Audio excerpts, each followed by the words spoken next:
Բարև թարմացված նորություններով եթերում հորիզոնն է, մարտի 19-ն է, չորեքշաբթի։ Հայաստանի և Ադրբեջանի միջև խաղաղության համաձայնագրի նախագիծը համաձայնեցված է և սպասում է ստորագրման։ Այս մասին Facebook-ի իր էջում գրել է Հայաստանի վարչապետ Նիկոլ Փաշինյանը։ Ես պատրաստ եմ իմ ստորագրությունը դնել այդ փաստաթղթի ներքո, գրել է Փաշինյանը։ Ադրբեջանը դարձյալ Հայաստանին մեղադրել է արևելյան և հարավ-արևելյան սահմանի դիրքերի ուղղությամբ կրակոցներ արձակելու համար։ Ադրբեջանի հայտարարությունը, թե իբր մարտի 18-ի ժամը 22:20-ից մինչև մարտի 19-ի 0 ժամ 40 ժամանակահատվածում Հայաստանի զինված ստորաբաժանումները կրակ են բացել սահմանագոտու արևելյան և հարավ-արևելյան հատվածներում տեղակայված ադրբեջանական դիրքերի ուղղությամբ, Հայաստանի պաշտպանության նախարարությունը հերքում է։ Միաժամանակ հիշեցնելով, որ Հայաստանի վարչապետի աշխատակազմն առաջարկել է հրադադարի ռեժիմի խախտման դեպքերի և այդ մասին տեղեկությունների հետաքննության Հայաստան-Ադրբեջան համատեղ մեխանիզմ ստեղծել, ինչին մինչ օրս Ադրբեջանը չի արձագանքել։ Հայաստանի արտաքին գործերի նախարարության մամուլի խոսնակ Անի Բադալյանը արձագանքել է Ադրբեջանի արտաքին գործերի նախարարության խոսնակ Այխան Հաջիզադեի հայտարարություններին, որը կեղծ պնդումներ է արել Հայաստանի կողմից հրադադարի խախտումների և Հայաստանի կողմից իբր իր պարտավորությունները չկատարելու վերաբերյալ։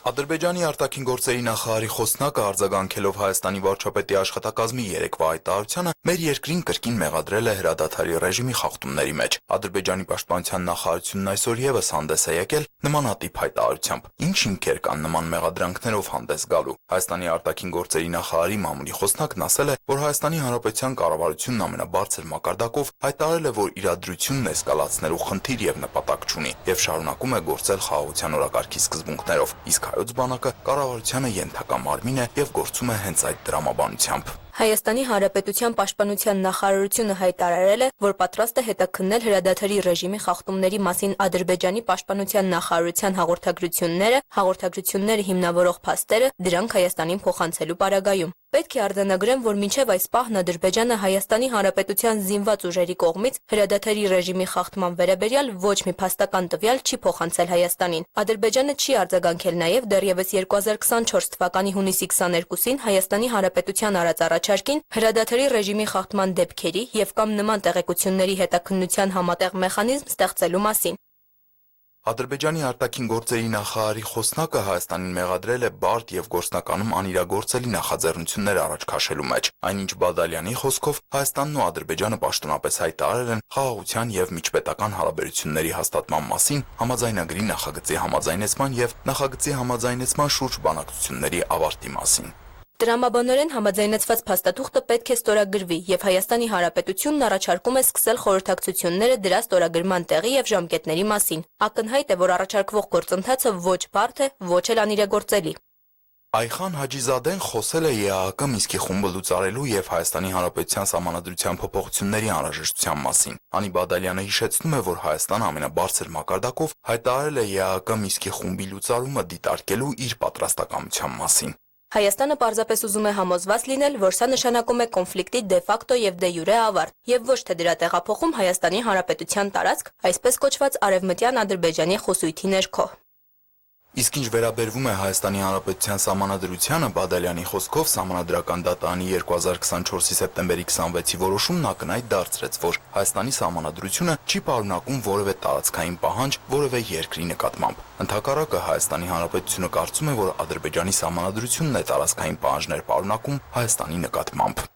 Բայց նաև կարծում ենք, որ խաղաղության համաձայնագրի համաձայնեցված տեքստը լուծում է այս խնդիրը։ Ինչու՞, որովհետև համաձայնեցված տեքստում արձանագրվում է, որ Հայաստանն ու Ադրբեջանը ճանաչում են միմյանց տարածքային ամբողջականությունը ԽՍՀՄ հանրապետությունների սահմաններով, միմյանց նկատմամբ չունեն տարածքային պահանջներ և պարտավորվում են ապագայում ևս չներկայացնել նման պահանջներ։ Բադալյանը հավելում է, բացի սա, համաձայնագրի տեքստում ընդգծվում է, որ կողմերը չեն կարող իրենց ներքին օրենսդրությունը վկայակոչել համաձայնագրի դրույթները չկատարելու համար։ Հիշեցնում նաև, որ Հայաստանի Հանրապետության սահմանադրության 5-րդ հոդվածի համաձայն վավերացված միջազգային պայմանագրերի և Հայաստանի Հանրապետության օրենսդրության միջև հակասության առկայության դեպքում գործում են միջազգային պայմանագրի դրույթները։ Նկատի ունեմ, Հայաստանի Հանրապետության սահմանադրությունը չի կարող վկայակոչվել որպես խոչընդոտ խաղաղության համաձայնագրի չստորագրման համար։ Ընդհակառակը, նույնիսկ սահմանադրության հետ կապված մտահոգությունների հասցեագրման ամենաարդյունավետ ձևը խաղաղության համաձայնագրի ստորագրումն է։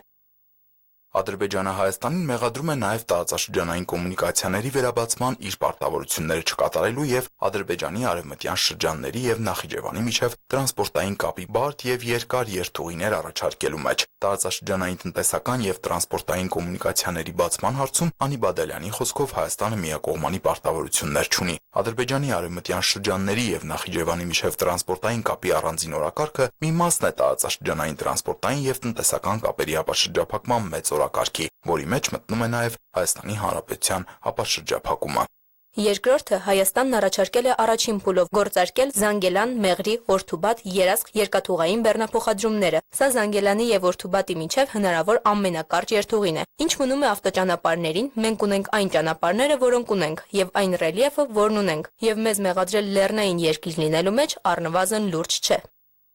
Ադրբեջանը շարունակում է Հայաստանին մեղադրել միլիտարիզացիայի սահմանամերձ հատվածներում հարվածային սպառազինություն տեղակայելու մեջ, դա համարելով հիմնավորում, որ Հայաստանը պատրաստվում է ուժային սցենարի, որ հարցի լուծման զարմանում է Բադալյանն ու հավելում Հայաստանի Հանրապետության օրակարգում գտնվող որ հարցի լուծումն է, որ կարող է ենթադրել ուժային սցենար։ Հայաստանի արտաքին գործերի նախարարի մամուլի խոսնակի խոսքով նման մեկնաբանության տեղ կարող էր տալ միայն Հայաստանի Հանրապետության ավելի քան 200 քառակուսի կիլոմետր օկուպացված տարածքների հարցը, որի մասին Հայաստանի Հանրապետությունը հստակ արտահայտվել է, որ այդ հարցը ուժային ճանապարհով լուծելու խնդիր չի դնում, որովհետև սահմանազատման գործընթացը եւ հիմա արդեն խաղաղության համաձայնագրի համաձայնեցված տեքստը այդ խնդիրը խաղաղ ճանապարհով լուծելու բոլոր հնարավորությունները ստեղծել են։ Հայաստանը ուժային մի սցենարի կարող է պատրաստվել, դիմակայելու հնարավոր ագրեսիային, իսկ սա ցանկացած երկրի լեգիտիմ իրավունքն է, եւ սահմանամերձ հատվածներում Հայաստանի բոլոր քայլերը տեղավորվում են բացառապես պաշտպանական տրամաբանության մեջ։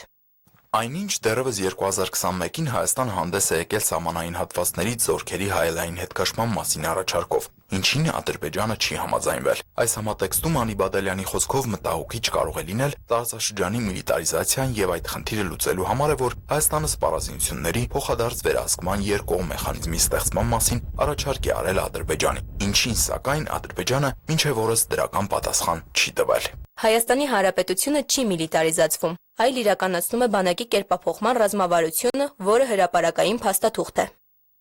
Անի Բադալյանը եւս մեկ անգամ վերահաստատում է Հայաստանի Հանրապետության հավատարմությունը խաղաղության օրակարգին եւ կոչ է Ադրբեջանին սկսել խորհրդակցություններ խաղաղության եւ միջպետական հարաբերությունների հաստատման մասին համաձայնագրի համաձայնեցված տեքստը ստորագրելու տեղի եւ ժամկետների մասին։ Տիգրան Հովակիմյան, Հորիզոն։ Մոսկվայի, Բաքվի եւ Երևանի երակոմ աշխատանքային խումբը չի փակվել, եթե գործընկերները դիմեն մեզ, Ռուսաստանը հաճույքով կշարունակի աշխատանքը։ Այս մասին է հայտարարել Ռուսաստանի Դաշնության փոխվարչապետ Ալեքսեյ Օվերչուկը։ Ինչ վերաբերում է փոխվարչապետների երակոմ աշխատանքային խմբին, ապա այն ստեղծվել է Ռուսաստանի, Հայաստանի, Ադրբեջանի ղեկավարների 2020 թվականի նոյեմբերի 9-ի համատեղ հայտարարության համաձայն հայտարարության շրջանակներում։ Հիմա այն, այսպես ասած, քնած վիճակում է։ Դա կարող է արձանագրել, բայց մենք գիտենք, որ այս թեմայով շփումներ են իրականացվում գործընկերների միջև, ասել է նա։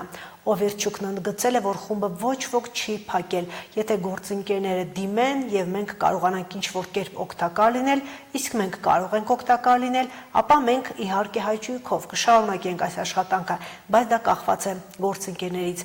հավելել է Ռուսաստանի փոխվարչապետը։ Միջազգային լրահոսի քննարկման թիվ 1 թեման Պուտին-Թրամփ հեռախոսազրույցն է։ Իդեպ Վլադիմիր Պուտինը եւ Դոնալդ Թրամփը երկրորդ անգամ են խոսել հեռախոսով։ Ինչ են քննարկել, ինչի շուրջ են նրանք կարողացել պայմանավորվել։ Մանրամասները կարևոր ներկայացնենք ռեպորտաժում։ Միացյալ Նահանգների եւ Ռուսաստանի նախագահների հեռախոսազրույցի հիմնական թեման եղել է ուկրաինական հակամարտությունը։ Կրեմլի տարածած հաղորդագրության մեջ նշվում է, որ Վլադիմիր Պուտինն ու Դոնալդ Թրամփը հաստատել են հակամարտության կարգավորմանն ուղղված ջանքերը շարունակելու մտադրությունը։ Ռուսաստանի առաջնորդը դրական է արձագանքել ԱՄՆ նախագահի առաջարկին 30 օրով Ռուսաստանի եւ Ուկրաինայի կողմից էներգետիկ ենթակառուցվածքներին հարվածներից հրաժարվելու մասին եւ նման հրաման է տվել զինվորականներին։ 30-օրյա զինադադար սահմանելու մասին Միացյալ Նահանգների նախագահի Ուկրաինայի նախաձեռնության համատեքստում ռուսական կողմից նշվել են մի շարք էական կետեր, որոնք վերաբերում են մարտական շփման գծի ողջ երկայնքով հնարավոր հրադադարի նկատմամբ գործուն վերահսկողության ապահովմանը, Ուկրաինայում հարկադիր զորահավաքի դադարեցման անհրաժեշտությանը եւ Ուկրաինայի զինված ուժերի վերազինմանը։ Ռուսական կողմի հաղորդմամբ ընդգծվել է, որ հակամարտության սրումը կանխելու եւ դրա քաղաքական ու դիվանագիտական ճանապարհով լուծման ուղղությամբ աշխատելու առանցքային պայմանը պետք է լինի Կիևի նոտարերկրյա ռազմական օգնության ամբողջական եւ հետախուզական տեղեկատվության տրամադրման դադարեցումը։ Կուրսկի շրջանում շրջափակված ուկրաինացի զինծառայողների կյանքը խնայելու Դոնալդ Թրամփի վերջին կոչի կապակցությամբ Վլադիմիր Պուտինը հաստատել է, որ ռուսական կողմը պատրաստ է առաջնորդվել մարդասիրական նկատառումներով եւ նրանց հանձնվելու դեպքում երաշխավորում է ուկրաինական զինված ուժերի զինծառայողների կյանքը եւ արժանապատիվ վերաբերմունքը։ Պուտինը Թրամփին տեղեկացրել է, որ մարտի 19-ին տեղի կունենա 175-175-ի դիմաց գերիների փոխանակում։ Կրեմլի հայտարարության մեջ նշվում է, որ ուկրաինական կարգավորման հարցով Ռուսաստանն ու Միացյալ Նահանգները կստեղծեն փորձագիտական խմբեր։ Ամերիկյան կողմը Թրամփ-Պուտին հեռախոսազրույցի մասին շատ ավելի կարճ հայտարարություն է տարածել, նշելով, որ Ուկրաինայում խաղաղության շարժումը կսկսվի էներգետիկ եւ ենթակառուցվածքային ոլորտներում հրադադարից, ինչպես նաեւ Սև ծովում կրակի դադարեցման, լիակատար հրադադարի եւ մշտական խաղաղության մասին տեխնիկական բանակցություններից։ Ուկրաինական ճգնաժամից բացի կողմերը քննարկել են երկկողմ հարաբերությունները, նշելով, որ դրանց բարելավումը զգալի հեռանկարներ է բացում ապակա տնտեսական համագործակցության եւ խաղաղության հաստատումից հետո աշխարհաքաղաքական կայունության ապահովման համար։ Թրամփն ու Պուտինը քննարկել են նաև ռազմավարական զենքի տարածումը դադարեցնելու անհրաժեշտությունը, Մերձավոր Արևելքը, որպես ապագա հակամարտությունները կանխելու համար հնարավոր համագործակցության տարածաշրջան։ Երկու առաջնորդները կիսել են այն տեսակետը, որ Իրանը երբեք չպետք է լինի այնպիսի իրավիճակում, որ կարողանա ոչնչացնել Իսրայելին։ ԱՄՆ նախագահը իր սոցհարթակում նշել է, որ Ռուսաստանի նախագահի հետ հեռախոսազրույցը եղել է շատ լավ եւ արդյունավետ։ Քննարկվեցին խաղաղության պայմանագրի բազմաթիվ տարրեր, թե նախագահ Պուտինը, թե նախագահ Զելենսկին կցանկանային տեսնել պատերազմի ավարտը։ Գործընթացն այժմ ամբողջ ուժով ընթացքի մեջ է։ Հուսով ենք հանուն մարդկության բարեհաջող կանենք մեր գործը։ Պուտին-Թրամփ զրույցից մի քանի ժամ անց Ուկրաինայի նախագահ Վլադիմիր Զելենսկին հասկացրել է, որ դեռ սպասում է ամերիկյան կողմից զրույցի մանրամասներին։ Զելենսկին ասել է, որ աջակցում է էներգետիկ ենթակառուցվածքային ոլորտներում 30-օրյա հրադադարի գաղափարին, սակայն ցանկանում է ավելի շատ տեղեկություններ ԱՄՆ-ի եւ Ռուսաստանի ղեկավարների միջև բանակցություններից։ Կարծում եմ, որ ճիշտ կլիներ, եթե մենք խոսեինք նախագահ Թրամփի հետ, հետո մանրամասն կիմանայինք, թե ինչ են առաջարկել ռուսներն ամերիկացիներին, կամ ինչ են առաջարկել ամերիկացիները ռուսներին։ Նրա խոսքով Կիևի գործընկերները չեն դադարի ռազմական օգնություն տրամադրել։ Զելենսկին նշել է, որ Ուկրաինան կաջակցի ցանկացած առաջարկի, որը կհանգեցնի երկարատև, կայուն եւ արդար խաղաղության։ Ռուսաստանի եւ Միացյալ Նահանգների միջև հաջորդ բանակցությունները տեղի կունենան մարտի 23-ին Սաուդյան Արաբիայի Ջիդա քաղաքում։ ԱՄՆ հատուկ բանագնաց Սթիվ Ուիտքոֆը Fox News-ին տված հարցազրույցում սակայն չի հստակեցրել, թե ԱՄՆ պատվիրակությունում հետ է հանդիպելու, Ուկրաինան բանակցություններին մասնակցելու է, թե ոչ։ Այս ընթացքում, երբ միջազգային հանրությունը քննարկում էր Ռուսաստանի եւ Միացյալ Նահանգների նախագահների հեռախոսազրույցը, Մոսկվան ու Կիևը միմյանց մեղադրել են հարձակումների համար։ Ռուսաստանի պաշտպանության նախարարությունը հայտարարել է, որ Պուտին-Թրամփ բանակցությունների շուրջ բացասական ֆոն ստեղծելու համար Կիևը փորձել է ներխուժել Բելգորոդի շրջան։ Ռուսական կողմի համաձայն բոլոր հարձակումները հետ են մղվել, Ռուսաստանի պետական սահմանի հատում չի թույլատրվել։ Իր հերթին ուկրաինական կողմը հայտարարել է, որ Ռուսաստանը շարունակում է հարձակումները Ուկրաինայի մի շարք շրջանների վրա, չնայած Պուտինի Թրամփի հետ զրույցի ժամանակ խաղաղության պատրաստակամության մասին հայտարարություններին։ Ուկրաինայի նախագահի աշխատակազմի ղեկավարն էլ մասնավորապես նշել է, որ ռուսները հարձակումներ են իրականացրել քաղաքացիական ենթակառուցվածքների վրա։ Ռուսաստանի անօդաչուների հարվածներից վնասվել է 2 հիվանդանոց, որտեղից ստիպված են եղել տարհանել հիվանդներին եւ բուժհաստատության անձնակազմին։ Անահիտ Հակոբյան, Հորիզոն։ Քաղաքական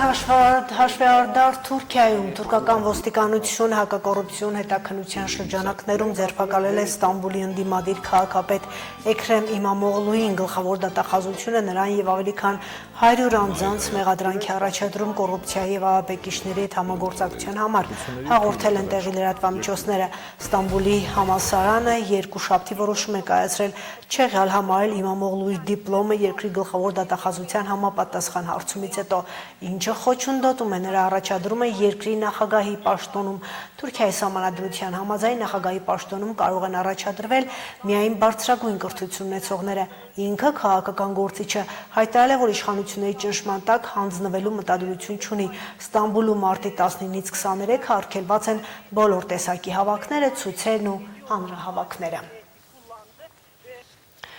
Լույս է տեսել Ռուբեն Վարդանյան «Դոն Կիխոտն ու վիշապները» գիրքը, որը ներկայացնում է Ռուբեն Վարդանյանի գործունեությունը Հայաստանում 2013-ից 19 թվականներին։ Ինչպես նշվում է գրքում, առաջին անգամ հրապարակվել են բազմաթիվ փաստեր, վկայություններ, աշխատանքային փաստաթղթեր, որոնք արտացոլում են Արցախի նախկին պետնախարար Ռուբեն Վարդանյանի հայացքները Հայաստանի, Արցախի եւ հայկական աշխարհի ապագայի վերաբերյալ։ Այնպես է ստացվել, որ ես գրեթե 6 տարի 2015 թվականից մինչև 2019 թվականի սկիզբը շատ սերտորեն աշխատել եմ Ռուբեն Վարդանյանի հետ եւ ունեի բավականաչափ խնդիրներ, հիշողություններ եւ երբեք չէի մտածում, որ երբևէ դա կարելի է հանրայնացնել, բայց քանի որ իրադարձությունները այսպես զարգացան, ես կարծեցի, որ այդ նյութերի մի մասի հանրայնացումը գրքի ձևով ճիշտ եւ օգտակար կլինի Ռուբեն Վարդանյանի կերպարը, նրա հայացքների էվոլյուցիան ներկայացնելու համար գլխավոր նպատակը դա է գրքի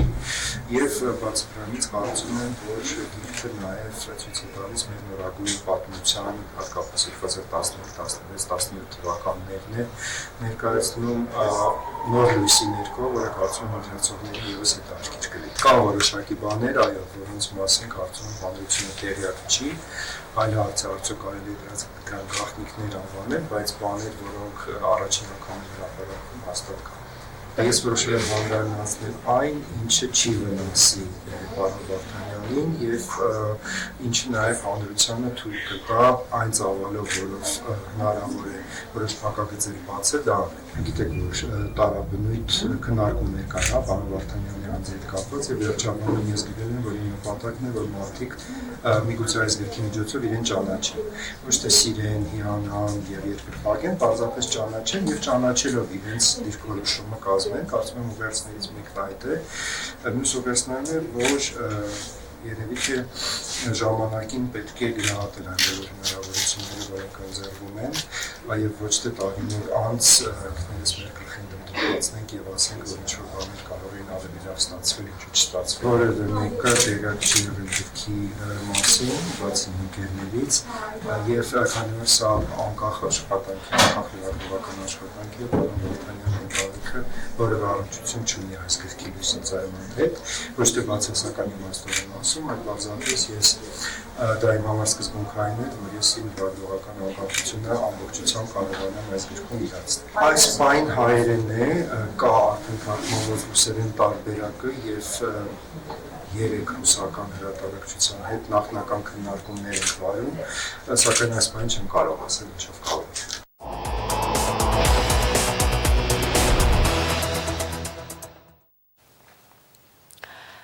Կարճ ժամանակով կուսակցականացված քաղաքի նախընտրական օրերին թիմ կառավարման հավակնությունից բացի քաղաքական ուժերը աշխարհաքաղաքական նշանակություն են տալիս։ Գյումրիի թաղամասերում, փողոցներում տեղի ունեցող հանդիպումների ու զրույցների շեշտադրումներ են այդպիսին, թե Գյումրիում իշխանություն փոխելով փոխում են պետության կառավարումը։ Ընտրապայքարում եղած կուսակցությունների ու դաշինքների համար ընտրությունների ելքը կախված են ցուցակում եղած անձանցից, իսկ քաղաքային խնդիրների լուծման վերաբերյալ ծրագրային առաջարկները մոտավորապես կամ գրեթե նույնն են։ Գյումրին աշխարհի կենտրոն դարձնելու քաղաքական ուժերի իրատեսականին մոտ կամ շատ հեռու ծրագրերում առաջարկների նմանություններ են, որոնք գրվել են առաջիկա 5 տարիների համար։ Քաղաքային խնդիրների կարգավորումների տերը կուսակցության կամ դաշինքի անունից մանդատ ստացող քաղաքական թիմն է, որը ձևավորվում է փաստորեն մեկ անհատի շուրջ։ Հայաստանի աշխատավորական սոցիալիստական կուսակցության ցուցակը գլխավորող տեխնացուի համար քաղաքական ուժի ընտրությունը նոստալգիկ է եղել։ Ոգեշնչումը պետական քաղաքական գործիչ ու ազգային հերոս Կարեն Դեմիրճյանի։ Արտյոմ Թումանյանը շեշտում է գալիս եմ շարունակելու Կարեն Սերոպիչի կատարած գործը։ Որովհետև համարում եմ եւ համարել եմ, որ միակ մաքուր կուսակցությունը, ով ոչ մի քաղաքական խաղիկների մեջ չի եղել այս տարիների ընթացքում, ես մյուս կուսակցությունների մեջ չտեսա կուսակցություն, որով կարող է առաջադրվել։ Հին է, բայց քաղաքականությունում որոշել է իր խոսքն ասել կոմունիստական կուսակցությունը, քաղաքային իշխանության համար քաղաքական գործընթացին մասնակցելու հայտ է ներկայացրել ու ընտրապայքարում է քաղաքում ապրած կյանքով ու արածով ներկայացող նախկին քաղաքապետ Վարդան Ղուկասյանի գլխավորությամբ։ Առանցքային թեկնածուն շեշտում է, ընտրել է այնպիսի մի ուժ, որը քաղաքական դաշտում ամենահին պատմությունն ու մաքուր կենսագրությունն ունի։ Կոնկուրսի հետևը ոչ մի մարդ չկա, կոնկուրսը ազատ է, խիղճը մաքուր է այսօրվա դրությամբ, եւ ես ամենաշատ ազատությունն եմ սիրում եւ հետևները չեմ ուզում, որ որևիցե տարբեր մարդկանց ականջներ ու գլուխներ տեսնեմ։ 9 տարի քաղաքը ղեկավարած Վարդան Ղուկասյանը թիմ կառավարումը ստանձնելու հայտ է ներկայացրել ու վերադարձել քաղաքականություն որպես Հայաստանի կոմունիստական կուսակցության թեկնածու։ Անկուսակցական է ու ինքն է գլխավորում ցուցակը։ Իրենից հետո եւս 32 թեկնածուներ են համախմբվել քաղաքական ուժի պայքարի շուրջ։ Նրանք միայն հավատարիմ մարդիկ են, հավատացնում է Վարդան Ղուկասյանը։ Ովքեր քաղաքում հարկանք ունեն, ում կարելի է վստահել, ով այստեղից այնտեղ չեն վազում, կպահեն ճշմարտությունը, հավատարիմ են եւ ես իրենց վստահում եմ, այդպիսի մարդկանց եմ ընդգրկել ցուցակի մեջ։ Տեսեք մեր մոտ, ինչքան ես հասկանում եմ, հին մտածելակերպը դեռ գործում է, որ պետք է ցուցակի անդամները լինեն օլիգարխ, չգիտեմ այս կամ այն ընկերության տնօրեններ, չէ, մեր ցուցակը հասարակ մարդկանցից է, որոնք ունեն հարգանք պատիվ այս քաղաքի։ Քաղաքի համար բան ուներ արած, ամենակարևորը, ով այս քաղաքի համար մի բան ունի արած, իմ հարազատն է, իմ բարեկամն է։ Բոլոր ոլորտներից կան ընդգրկված մարդիկ, անհատ ձեռնարկատերից, գործազուրկից մինչև բարձր հանրային եւ քաղաքային պաշտոնյաներ։ Առավելագույնը 99 թեկնածուներով ներկայացող քաղաքական իշխող ուժի ցուցակում են առողջապահության, կրթության ոլորտներում պետական պաշտոններ զբաղեցնող անձանց անուններ։ Ընտրապայքարում գտնվող մյուս ուժերի համար սա վարչական լծակի ռեսուրսի չարաշահում է, իսկ քաղաքացիական պայմանագրի առանցքային թեկնածուն վստահելի ուժ լինելու դիրքով է պայմանավորում։ Իրենց ցուցակի աղքատության պատճառով բնական է, որ պիտի մեղադրեն մեր ցուցակի մեծ լինելու համար։ Իրենց տղաները, թոռները, հարազատները, աներձակները, մամուլի խոսնակները, իրենց թաղի բնակիչները, այդ մարդիկ այդքան ցուցակ են կազմել, մենք կարողացել ենք կազմել այսքան ցուցակ։ Իշխող ուժի ցուցակում պաշտոններ ու տարբեր ոլորտներում ղեկավարող մարդիկ են, որոնց խոսքը իրենց ոլորտներում ուժ ունի, հետևաբար որոշակի քվե։ Փոխարենը ընդդիմադիր դաշտում եղած պայքարող ուժերի ցուցակներում իշխանությունից խորը նեղացած նախկին պաշտոնյաներ են։ Իրենց ցուցակները եթե ուսումնասիրեք, կտեսնեք բազմաթիվ պետական կառույցների աշխատակիցներ, փողակների տնօրեններ, համայնքային կառույցի բաժնի պետեր ընդգրկված են մեզ մեղադրող ընդդիմադիրների ցուցակներում։ Այդպիսի ժամանակներ են։ Ոչինչ ինչ անենք, ով որ ընդհանրապես մի բան եմ ուզում իմանալ, նախկինում որ պաշտոնների են եղել, ուրեմն նշանակում է հանցագործ են։ Ես ինչ կարծրատիպ է։ Вообще ընդհանրապես որ ոլորտ եք դուք, ինչ պաշտոնի կամ ինչ տիտղոսի մարդ է պետք, որ այսօրվա դրությամբ դրան գնահատեն ճիշտ ապրած մարդ։ Հիմա որ ասենք ես ասեմ, որ տեխնազուների 80%-ը հանրապետական է, պետք է նեղենան ինձանից։ Բոլորին էլ գյումրեցիները ճանաչում են, եւ նախկիններին, եւ հիմա նախկին ու ներկա չկա, բոլորը ներկան են։ Որն է ավելի նախկին կամ նորը ներկա նախընտրական ակտիվության շրջանում մտահոգություն չէ շարքային ընտրողի համար, ով այս օրերին պարտադրված թե կամովին լսում է 9 քաղաքական ուժերը ներկայացնող մարդկանց։ Տեխնացուներն իրենց ցուցակի առաջին դեմքերով հանդիպումների են գնում թաղամասեր ու բակեր, հետո այն սիրուն բովանդակությամբ տարածում տարբեր հարթակներում։ Գյումրեցիներն էլ բոլորի մասին ավելին գիտեն, խոստումների կատարման իրականությունն էլ նախընթաց ընտրություններով ու հերթականով են հաշվել։ Մարինե Տերմինյան, Արարատ Ծատուրյան, Հորիզոն։ Այժմի լրահոսում այսքանը, հետևեք նորություններին ժամը 20-ին։